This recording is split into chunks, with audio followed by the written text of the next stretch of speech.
So I mentioned we're going to talk about Don Miguel Ruiz and the 4 agreements, which most of us already know. I don't know if you remember all 4 of them, because for me it's always a challenge. 4 things, and it's still a challenge, because they're always can't quite remember one of them, but they're so important because it's the wisdom of the ages. Don Miguel Ruiz was born in a rural city in Mexico in 1952, and he was the youngest of 13.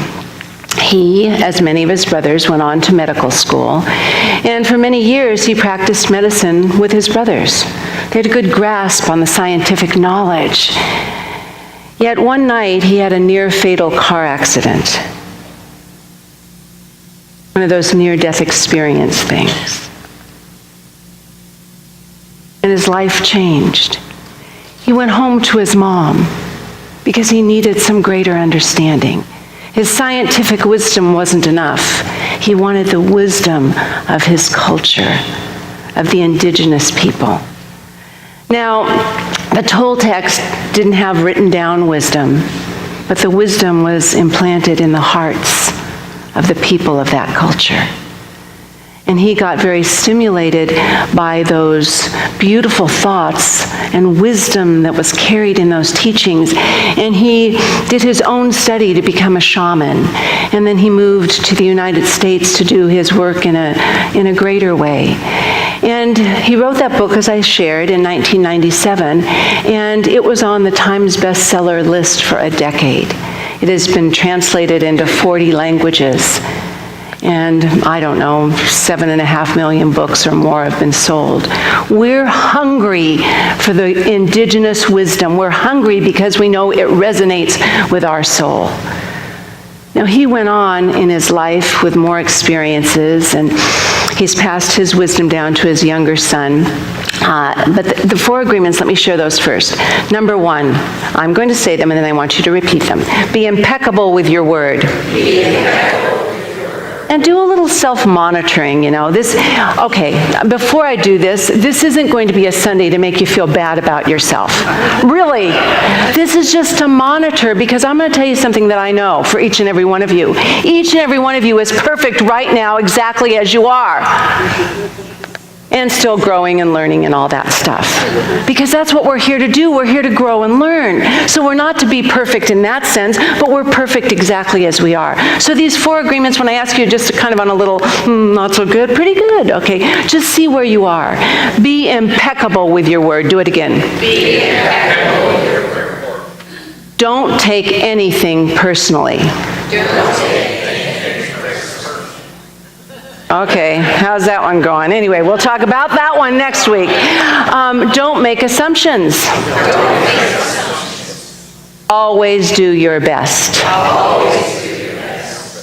Then he and his son wrote a sequel to those, and I sort of didn't get it at first. It's the 5th agreement. It says, be skeptical, and learn to listen. And what that means for me is we are all consumers. I mean, we consume food to stay alive and be healthy, and many of us are very, very careful about, well, most of the time, about the food we consume to stay healthy. And we're consumers in the things we wear to look as nice as we can and be comfortable. And we consume things for our homes to be beautiful. But many of us are not really good consumers about what we put in our mind. Right? We listen to something and go, oh, wow, I can't believe that. Well, you shouldn't. We need to really be checking on that. Groupthink is really powerful. It can be really destructive and really amazing. That's why we come together, because it's really important what we put into these minds of ours, because we are all creating our life story right in this moment. And we create it by the thoughts we think and the words we use. So the first thing Ruiz starts with, which is the same thing we start with in Science of Mind all the time, is God is all there is. All there is, that one energy, that one intelligence, that one creativity, that one power is all there is. And from that energy created everything. That means we're all part of that one energy, that one power. Now, if we're talking about being impeccable with your word, in the Gospel of John, it says, and in the beginning was the Word. And the Word was with God, and the Word was God. So that word that was spoken to create everything was that power that is magic and wonderful and goodness. That's why in our teaching, we always talk about the law of goodness, the law of love, the law of possibility. We always talk about those things because that's what this energy is. And we need to start with that because the power of our word is our greatest tool. The word, whether it's a quiet word, our own thought, or if it's a spoken word, it's a word, the word is creative. It has power. It is forceful. Our word can be used to create miracles, inspired magic, things that are created out of nothing, because everything starts as an idea first and then is created. But that same word, if we use it, if we misuse it, can cause mass destruction. But it's all about us. The way to know if you're impeccable with your word, here's a test. How much do you love yourself?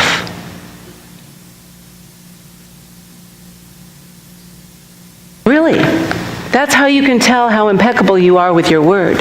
Because if we're made in the image and likeness of God, of love, of beauty, perfection, all this stuff, and we have everything we need to learn the lessons we need to do on this amazing journey of life, and we don't love ourselves, we're not being very honest or impeccable with our word. Impeccable means without sin or error. Now, sin, we know, isn't the punishment of sin in the religious terms. Sin means missing the mark. We're not quite getting it right. And it all is about how we treat ourselves. How we treat ourselves is going to tell you how we treat everything else in our life and in this world. And we have to take personal responsibility, but there's a little caveat to this. And this is what I mean. This Sunday is not about feeling guilty or bad or wrong, because taking personal responsibility without blame or judgment. Do you know we were born not knowing how to judge? That's not our true nature. Judgment comes. Now, the Toltec philosophy, the Toltec wisdom talks about metote. And metote is like this big collective soup of consciousness. All the limiting thoughts, all the experiences, all of it, not just some of it, all of it, throughout the ages. But I'm going to tell you, it's filled with fear and separation. Because somewhere along the line, not just us, but throughout the ages, people have felt separated from the power, the goodness that they're not only created by, but from. And so we get caught in this metote, this collective soup, and we feel separate. And when we feel separate, this brilliant mind of ours learns to judge. And we have an inner judge that judges everything. Judges us and the people around us and the world. It judges. It wants to make things right or wrong. Do you know that judge? Oh, yeah. Maybe he should be fired or she should be fired. I don't know, but that judge is in there, that inner judge, always yap, talking until we get a grip on it, you know? It's not that we'll ever get rid of all those thoughts, but it's learning how to control them. You know, that we have more power than those thoughts.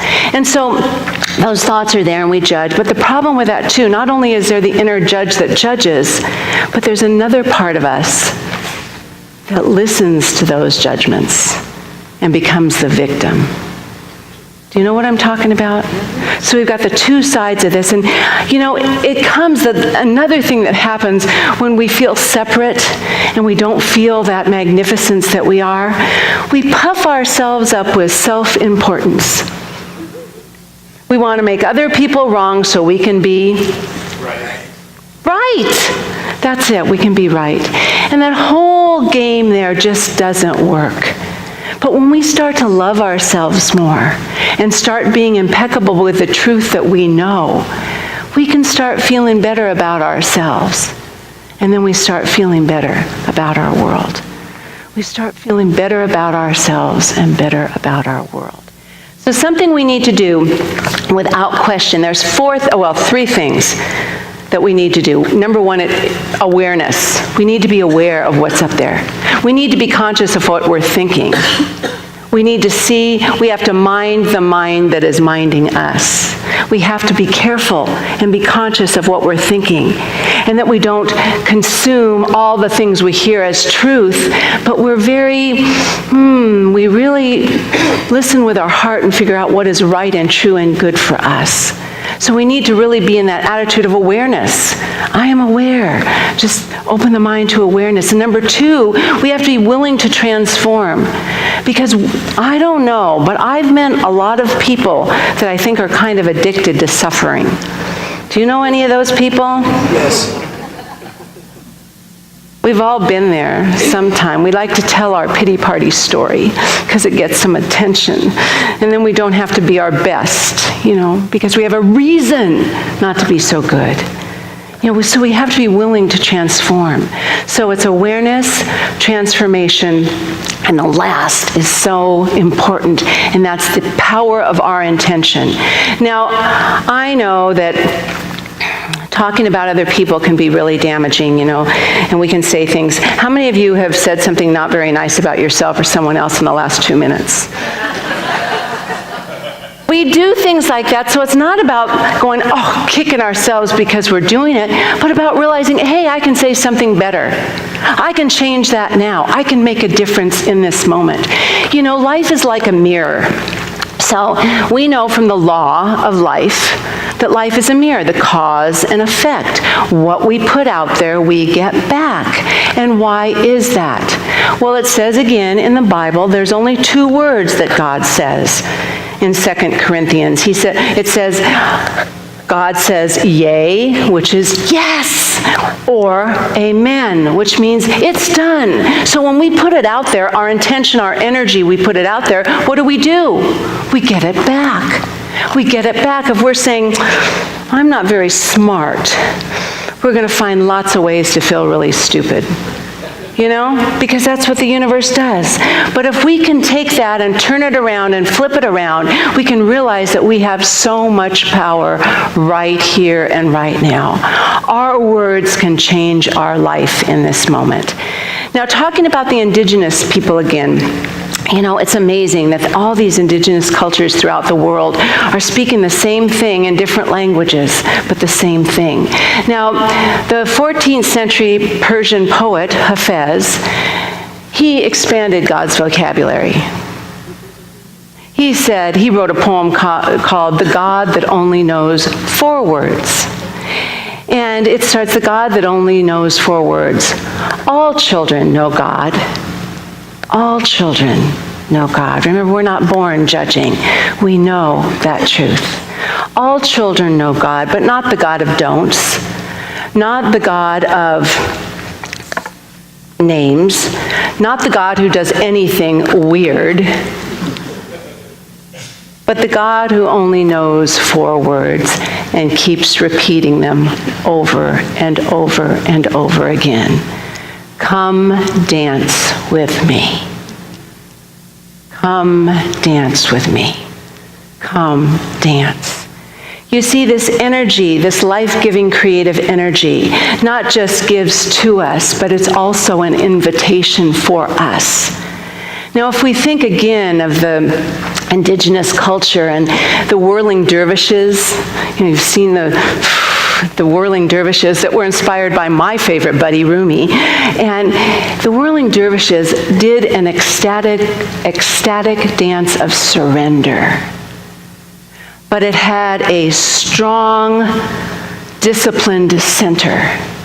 Their intention was to let go of the ego, to release the ego, to let go, to surrender to that place where they were so merged with the universal soul, they became one. And they didn't become less because they let go of that ego. They become more of who they truly were. And it was in that time, that place of spiritual remembering, where the human meets the divine. Dervish actually means the doorway where the human and the divine meet. So my question that I want to pose to you today, to take home and to think about this week and to pray on and to meditate on and figure out, if you don't really feel like spinning around for hours and hours until you feel sick and faint, you might want to find another way to reach God. You know, I do. Just another way to reach God. So my question would be, how do you reach God? Whatever name you call that power for good, that creative essence, that intelligence that's all life-giving and all important, how do you reach that connection with Spirit? Sometimes, and many times, it's by the discipline and the focus and the intention to do your spiritual work. And just like Don Miguel Ruiz, it happened to him in a near-fatal car accident. Our awakening doesn't always happen with the fun, puffy little things, with the sweet little music in the background. A lot of times our awakening happens in the things that break us open completely. Rumi said, dance when you're broken open. And remember, for them, for the Sufis, dancing means embracing the presence of God, of spirit, of love, of goodness, of caring, whatever it is. Embracing the presence. Rumi said, dance when you're broken open. Dance when the bandage is torn off. Dance in the midst of fighting. Kirk, where are you? Remember that? No. Pray in the midst of all that. Yes. Remember, Spirit is ever present all the time, everywhere. Being impeccable with your word means loving without conditions. I want you to remember that, because we're so conditioned to love with conditions. We love ourselves with conditions. We love others with conditions. So this week, to be impeccable with your word means to love without conditions. And remember, you can change that thought in any moment. So if you love with conditions, move over and say something else to yourself, because the only thing we can change is us. Join me in this moment for prayer, please, as we come together in this consciousness of oneness. In this consciousness right here and now that God truly is all there is. And as we repeat that knowing and that understanding and our oneness with that Spirit, this is the time we can merge, we can melt, we can become united with the infinite goodness that is all there is. We can merge ourselves so we become one. We bring our divinity and our humanity get together and break our hearts open to take down the walls, to take down the conditions, to move over, jump over any limitations we've put on ourselves that we can't do what we love, because right now in this moment we become so united with the infinite Spirit of God that we feel greater, we feel more, we feel like the best version of ourselves in this moment, because we simply love who we are. We recognize and know that we are the artists of our own life, and the greatest creation we have is to create a life worth living, a life that we love, and we're surrounded by people and things that we can see beyond the limitations to the greater truth for everything. We know that in this moment, as we are ignited by that illuminated light of the love of God, we let God's love, God's word ignite our path. We let those words illuminate our mind and free us from the conditions and the limitations that have bound us before. It's this moment that we choose to live for the better. We know that when we know better, we do better. And it's time for us to know better and do better, and to let go and let God be God as us. Oh, as we accept all of this as our truth here in this moment, we just say, thank you, thank you, thank you, thank you. We release that to this infinite mind that only knows to say, yes, yes, yes, yes, yes, yes, yes. 1, 1, 1, 1, 1, 1, 1. It's done right here, right now. And we seal it by saying, and so it is. You know that you all have my love. God bless you all. And so it is.